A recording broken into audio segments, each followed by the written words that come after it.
ಇವತ್ತು ನಾವು ಕೊಬ್ಬರಿ ಚಟ್ನಿ ಪುಡಿ ಮಾಡ್ತಾ ಇದ್ದೀವಿ. ಇದಕ್ಕೆ ಬೇಕಾದ ಇಂಗ್ರೀಡಿಯೆಂಟ್ಸು ಇಷ್ಟು ಮಾತ್ರನೇ. ನೋಡಿ, ಇದು ಕೊಬ್ಬರಿ ಕಟ್ ಮಾಡಿ ಇಟ್ಕೊಂಡಿದ್ದೀನಿ. ಅದಾದಮೇಲೆ ಒಣಮೆಣ್ಸಿನ್ಕಾಯಿ, ಬ್ಯಾಡಗಿನೂ ಸ್ವಲ್ಪ ಸೇರಿಸ್ಕೊಂಡ್ರೆ ನಿಮಗೆ ಕಲರ್ ಬರುತ್ತೆ. ನೆಕ್ಸ್ಟು ಹುರ್ಗಡ್ಲೆ, ಕಡಲೆ ಬೀಜ, ಕರ್ಬೇವಿನ ಸೊಪ್ಪು, ಆಮೇಲೆ ಬೆಳ್ಳುಳ್ಳಿ. ಇಲ್ಲಿ ಒಗ್ಗರಣೆ ಡಬ್ಬಿಲಿ ನಿಮಗೆ ಬೇಕಾಗಿರೋದು ಮೆಂತ್ಯ, ಸಾಸಿವೆ ಸ್ವಲ್ಪ. ಇದಿಷ್ಟನ್ನು ಉಪಯೋಗಿಸಿ ಬನ್ನಿ ಈಗ ಚಟ್ನಿ ಪುಡಿ ಮಾಡೋದು ಹೇಗೆ ಅಂತ ನೋಡೋಣ. ಈಗ ಸ್ವಲ್ಪ ಅದು ಕೊಬ್ಬರಿನ ಹುರ್ಕೊಳ್ಬೇಕು. ಹಾಗಾಗಿ ಸ್ವಲ್ಪ ಎಣ್ಣೆನ ಹಾಕ್ಕೊಂಡು ಕೊಬ್ಬರಿ ಹುರ್ಕೊಳ್ಳೋಣ. ನಾನೀಗ ಇದು 2 ಕೊಬ್ಬರಿ ತೊಗೊಂಡಿದ್ದೀನಿ. 2 ಕೊಬ್ಬರಿ ಇತ್ತು, ಉಳಿದಿತ್ತು. ಹಾಗಾಗಿ ಚಟ್ನಿ ಪುಡಿ ಮಾಡೋಣ ಅಂದರೆ 2 ಕೊಬ್ಬರಿ ತೊಗೊಂಡಿದ್ದೀನಿ. ಇದನ್ನು ಈಗ ಹೈ ಫ್ಲೇಮಲ್ಲೇ ಇಟ್ಕೊಂಡು ಹುರ್ಕೋಬೋದು, ಕೈ ಆಡಿಸ್ತಾ ಇರಬೇಕು. ಇದನ್ನು ಈಗ ಚೆನ್ನಾಗಿ ಹುರ್ಕೋಬೇಕು. ಇದು ಅಂದರೆ ಕಲರ್ ಚೇಂಜ್ ಆಗೋವರೆಗೂ ಚೆನ್ನಾಗಿ ಹುರ್ಕೋಬೇಕು. ಈಗ ನೋಡಿ, ಇದು ಹುರಿದಿದ್ದಾಗಿದೆ. ಇಷ್ಟು ಹುರ್ಕೋಬೇಕು, ಸ್ವಲ್ಪ ಕೆಂಪಾಗೋವರೆಗೂ ಹುರ್ಕೊಂಡು ಅದನ್ನು ಸಪ್ರೇಟಾಗಿ ಎತ್ತಿಟ್ಕೊಳ್ಳೋಣ. ಇಷ್ಟು ಹುರಿದ್ರೆ ಸಾಕು. ಈಗ ಹುರಿಯೋದ್ರಿಂದ ಜಾಸ್ತಿ ದಿನ ಇಡ್ಬೋದು, ಹೆಚ್ಚು ದಿನ ಇಡ್ಬೋದು ಅಂತ ಈ ಥರ ಚೆನ್ನಾಗಿ ಹುರ್ಕೊಂಡಿದ್ದೀನಿ. ಸ್ವಲ್ಪ ಎಣ್ಣೆ ಹಾಕೋಬೇಕಷ್ಟೇ. ಬಾಣಲಿನ ದೊಡ್ಡದನ್ನ ಉಪಯೋಗಿಸಿ, ಆವಾಗ ನೀಟಾಗಿ ಹುರಿಬೋದು, ಸೀದೋಗಲ್ಲ. ಇದಾಯ್ತು. ಈಗ ಕೊಬ್ಬರಿದು ಹುರಿದಿದ್ದಾಗಿದೆ. ನೆಕ್ಸ್ಟ್ ಈಗ ಒಣಮೆಣ್ಸಿನ್ಕಾಯಿ ಹುರ್ಕೋಬೇಕು. ಸ್ವಲ್ಪ ಎಣ್ಣೆ ಹಾಕ್ಕೊಳ್ತೀನಿ. ಎಣ್ಣೆ ಹಾಕ್ಕೊಂಡು ಈ ಒಣಮೆಣ್ಸಿನ್ಕಾಯಿನ ಹಾಕ್ಕೊಳ್ತಾ ಇದ್ದೀನಿ. ಇದೆಲ್ಲ ನಾನು ಲೋ ಫ್ಲೇಮಲ್ಲೇ ಹುರ್ಕೊಳ್ತಾ ಇದ್ದೀನಿ. ಇದನ್ನು ಸ್ವಲ್ಪ ಚೆನ್ನಾಗಿ ಹುರ್ಕೋಬೇಕು.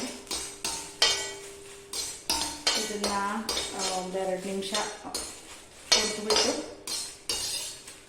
ಸ್ವಲ್ಪ ಫ್ಲೇಮ್ ಜಾಸ್ತಿ ಮಾಡ್ಕೊಳ್ಳೋಣ.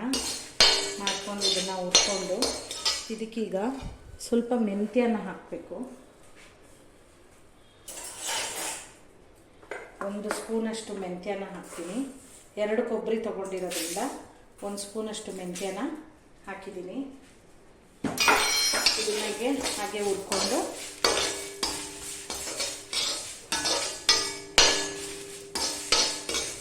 ಹೀಗೆ ಹುರಿತಾ ಹುರಿದ ಮೇಲೆ ಇದಕ್ಕೆ ಸ್ವಲ್ಪ ಕರ್ಬೇವಿನ ಸೊಪ್ಪನ್ನು ಹಾಕ್ಕೋಬೇಕು.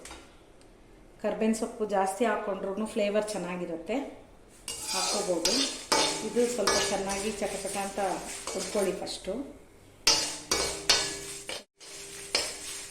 ಇದು ನೋಡಿ ಚಟಪಟ ಅಂತು. ಈಗ ಇದಕ್ಕೆ ಬೆಳ್ಳುಳ್ಳಿ ಹಾಕ್ಕೊಂಡೆ. ಈ ಬೆಳ್ಳುಳ್ಳಿನೂ ಹಾಕ್ಕೊಂಡು ಇದೊಂದು ಸ್ವಲ್ಪ ಚೆನ್ನಾಗಿ ಹುರ್ಕೋಬೇಕು. ಹೀಗೆ ಹುರ್ಕೊಳ್ತಾ ಇದ್ದೀನಿ.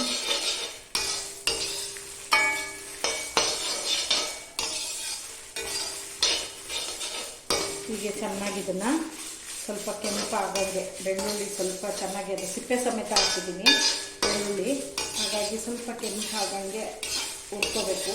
ಸಿಪ್ಪೆ ಸಮೇತ ಹಾಕಿದ್ರೆ ಟೇಸ್ಟ್ ಚೆನ್ನಾಗಿ ಕೊಡುತ್ತೆ, ಹಾಗಾಗಿ ಸಿಪ್ಪೆ ಸಮೇತ ಹಾಕಿದ್ದೀವಿ.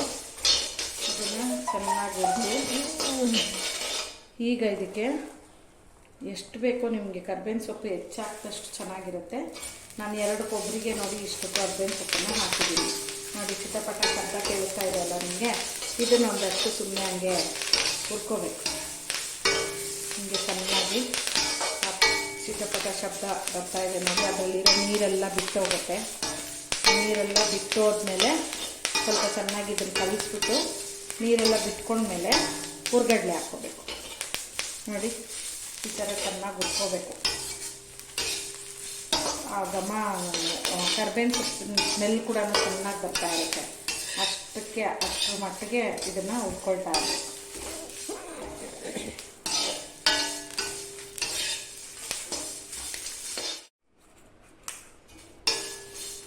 ಈಗ ಇದು ಸ್ವಲ್ಪ ಕೆಂಪಾಗಿದೆ ನೋಡಿ, ಬೆಳ್ಳುಳ್ಳಿ ಚೆನ್ನಾಗಿ ಕೆಂಪಾಗಿದೆ. ಇದಾದಮೇಲೆ ಈಗ ಹುರ್ಗಡ್ಲೆ ಹಾಕ್ತಾ ಇದ್ದೀನಿ. ಹುರ್ಗಡ್ಲೆ ಹಾಕಿ ಅದನ್ನು ಸ್ವಲ್ಪ ಚೆನ್ನಾಗಿ ಹುರ್ಕೋಬೇಕು.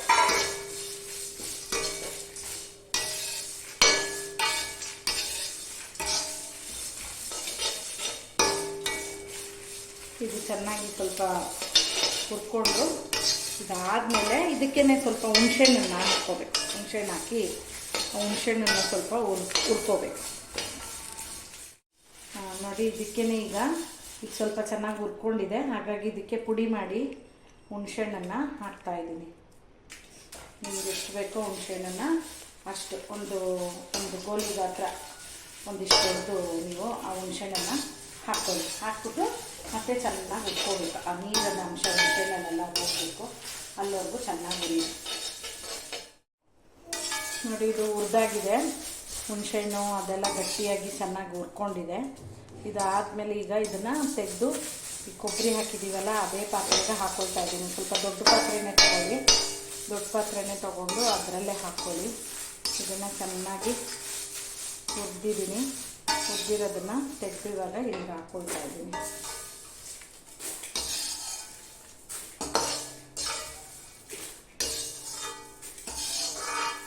ಇದೆಲ್ಲ ಹಾಕ್ಕೊಂಡ್ಮೇಲೆ ಕಡಲೆ ಬೀಜನೂ ಸ್ವಲ್ಪ ಹಾಕ್ಕೋಬೇಕು. ನಿಮಗೆ ಬೇಕಾದರೆ ಒಣಶುಂಠಿನೂ ಹಾಕ್ಕೋಬೋದು. ಒಣಶುಂಠಿ ಹಾಕಿದ್ರೆ ಚೆನ್ನಾಗಿರುತ್ತೆ, ಟೇಸ್ಟಾಗಿರುತ್ತೆ. ನಿಮಗೆ ಬೇಕು ಅಂದರೆ ಒಣಶುಂಠಿನೂ ಹಾಕ್ಕೋಬೋದು. ಇದನ್ನು ಆದಮೇಲೆ ನೆಕ್ಸ್ಟ್ ಈಗ ಕಡಲೆ ಬೀಜ ಹುರ್ಕೊಳ್ತಾ ಇದ್ದೀನಿ. ಒಂದು ಬೌಲಷ್ಟು ಕಡಲೆ ಬೀಜ ತಗೊಂಡಿದ್ದೀನಿ, ಅದನ್ನೀಗ ಹುರ್ಕೊಳ್ತಾ ಇದ್ದೀನಿ. ಇದು ಪಟ ಒಂದು ಗರಿಗರಿಯಾಗಿ ಆಗೋಂಗೆ ಹುರ್ಕೋಬೇಕು.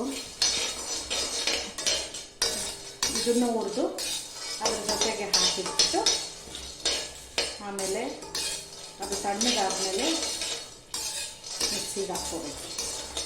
ಇದನ್ನು ಹುರ್ಕೊಳ್ತಾ ಇದ್ದೀನಿ ಈಗ. ನೋಡಿ ಇದು ನಿಮಗೆ ಗೊತ್ತಿದೆ ಅಲ್ಲ ಕಡಲೆ ಬೀಜ ಹೆಂಗೆ ಹುರಿಯೋದು ಅಂತ, ಗರಿಗರಿಯಾಗಿ ಹುರ್ಕೋಬೇಕು. ನೋಡಿ ಇಷ್ಟಾಗಿದೆ. ಇವಾಗ ಇದಕ್ಕೆ ರುಚಿಗೆ ತಕ್ಕಷ್ಟು ಉಪ್ಪನ್ನು ಹಾಕ್ಕೊಳ್ಬೇಕು.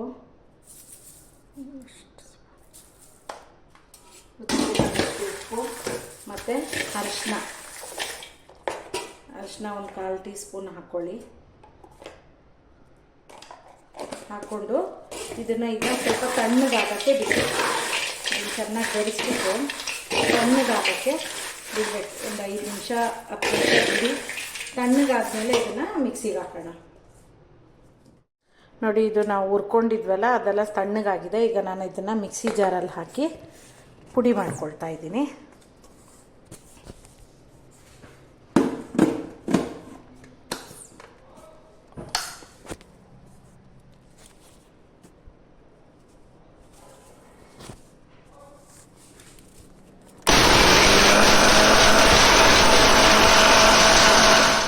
ಇಲ್ಲಿ ನೋಡಿ ಚಟ್ನಿ ಪುಡಿ ರೆಡಿಯಾಗಿದೆ.